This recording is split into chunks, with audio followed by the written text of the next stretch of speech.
Bijepur block Bermuda ठारे नुआखाई उपलक्षे विभिन्न क्रीड़ा प्रतियोगितार आयोजन करा जायतिला। सेथिमध्यरु रस्सी टणा प्रतियोगिता एक प्रमुख आकर्षण थिला। नुआखाई रे आयोजित एही प्रतियोगिता रे सर्वमोट 8टी दल अंशग्रहण करथिले। सर्वशेष रे तालपदर दल और बरमुंडा दल मध्यरे फाइनाल मैच अनुष्ठित होइतिला। फाइनाल रे बरमुंडा को पराजित करी पुणी थरे चैंपियन होइतिला तालपदर रस्सीटणा दल। रस्सीटणार इतिहास बहुत पुराना। रस्सीटणा क्रीडार उद्भव प्राचीन इजिप्ट, ग्रीस, चीन और भारत होइतिला। प्राचीन समय रे एहाकु हुक पुलिंग बोली कहा जाउतला, जहाँ सैनिक मानकु प्रशिक्षण देवा और शक्ति बढ़ाइबा पई व्यवहृत हेउतला। पुरातत्व तथ्य अनुसार द्वादश शताब्दी रे भारत रे मध्य एही क्रीडा खूब प्रचलित थिला। एभली प्रमाण कोणार्क मंदिरर कारुकार्य रे देखिबाकू मिले। आगकाल रे ग्राम्य मेला आयोजन रे एही खेल गोटे समय रे समस्तंकर आकर्षण थिला। 1900 रु 1920 पर्यंत एही खेलकू ओलंपिक गेम्स रे मध्य शामिल करा जायतिला, किंतु परे एही खेलकू ओलंपिक्स गेम रु हटाई दिया जायतिला। विश्व रे एही क्रीडा को नियंत्रण करुथुवा संस्था हेउची tug of war international federation, जहाँ TWIF नाम रे परिचित।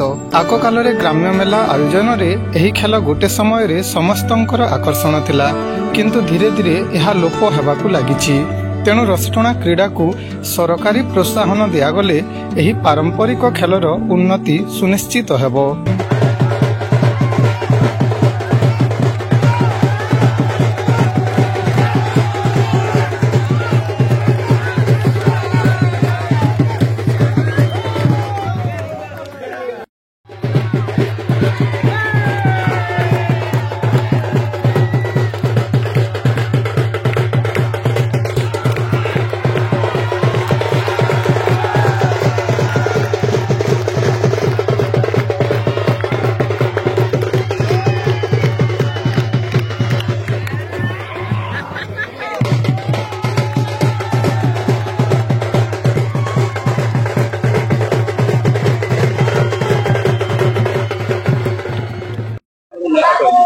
निर्मल कुमार साहू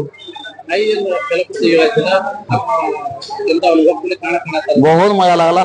तालपदरे फाइनाल पड़ी जेन माने कि बार बार दसरा पूजा भी बहुत थर नेले न बहुत बहुत सबुआड़े तो मैंने आम पश्चिम ओडिशार गर्व हाँ ताकर फाइनाल हारी गलु से आम बहुत खुश अच्छु।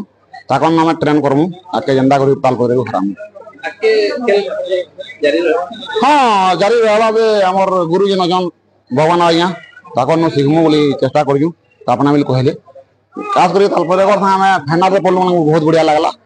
बढ़िया कंपटीशन भी है, भल लगला।